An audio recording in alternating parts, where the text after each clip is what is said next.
Okay, today we've got the distressed Radicon base.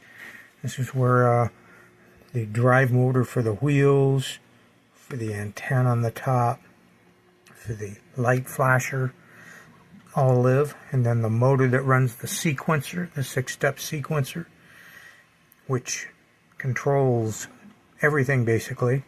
Because right now I've got it connected to 2 D cells, 3 volts. So it's sitting here waiting for this. Would normally receive a command from the, what should we call it, the meter relay. And the meter relay gets its command from this Coherer tube or detector. This isn't tied into the circuit yet. In fact, I don't even know whether that Coherer works yet. We're going to figure that out in a video coming up. I figured this would be enough wires to be confusing for you guys to look at. But basically what we're looking at here is this motor drives the wheels. It's its main purpose. It also drives this shaft that had the flex drive going up to the antennas in the head. And on the other side of this board we see this black clip. There's 2 contacts that do the on-off flashing for the eye lights. These are the eye lights sitting right here.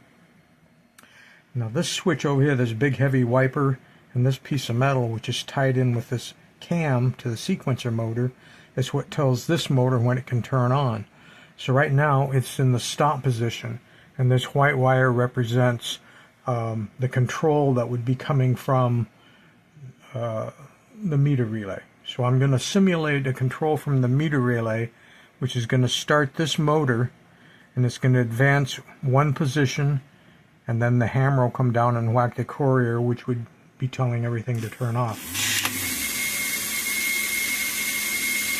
So as you can see now, the wheels are driving forward, the eye lights are flashing, this is spinning whether it shows up or not, and that's all running because this switch right here advanced to 1 position. You'll notice the wheels are still aiming forward at this point. I'm giving another sequence. Now you can see the wheels have turned to the left. So the robot's still moving forward, but it's going to the left. The next time we send a command right now, it's now going back forward again. And the next command is now going to the right. And the next command is going forward. And this last command should be stop again. So that's the sequence of events that electromechanically happen down here in the base, and you can see I've got all of that working. So it will be interesting to find out whether the Coherer tube detector, I call it a tube because it's in a glass vial, it's really just a detector, and see whether it still works. I have high hopes that it might. It looks like it stayed right in there. The little granules that can be seen in this glass actually move. See them flutter around when I kick it. So I think there's a very good chance that those might still work. And today's episode was just to see if all of these mechanics worked. So if you haven't had a look at it before, this is the big motor that drives all this gear reduction, which drives the wheels, drives the shaft. This is the flasher down in here that was flashing the eye lights. This wiper, very heavy wiper, and this right there you can see this fiber. See the change in color? The fiber's pushing against this right now, so it's an open circuit. But when this rotates, then this metal, which is frame ground, will provide the ground to the motor.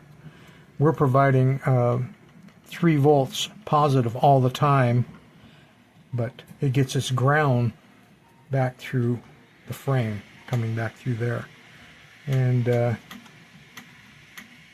I'll advance this way because it's easier. Once this, it's going to lock the ratchet.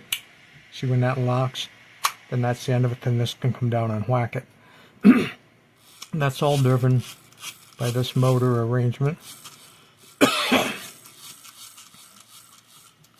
Just like this. And when it whacks, then it stops. They needed a lot of dead space because once it's turned off power, this is going to continue coasting. Sometimes it coasts clear around to about here, so they had it planned out pretty good. As you can see right now, since I've advanced it, See how this brass is touching this wiper? So right now that would be supplying power to the motor over there. This funny looking thing, which is falling apart and I'll probably replace, is a dual capacitor. There's basically two capacitors in there, both ends tie to ground, the other ends go across the motor windings. These are chokes, these coils, and they have one which is going to get the ground from here, and like I say, the yellow one will end up getting its V plus positive, which will solder on down here all the time. I mean, this cap may still be good, it just looks really bad. I've got a capacitance test meter if I can find it. I looked once out in the shop, but if I can find it, I'll go ahead and test it, and if the cap's still good, I'll leave it in there. I don't really care what it looks like as long as it works. It suppresses the noise from the contacts, the brushes in the motor. Could provide enough noise in this whole circuit that the meter relay may pick that up, and things might not work properly without some suppression of the motor noise there. So that's what they're trying to do at that point. Alright, I think that's it for this update.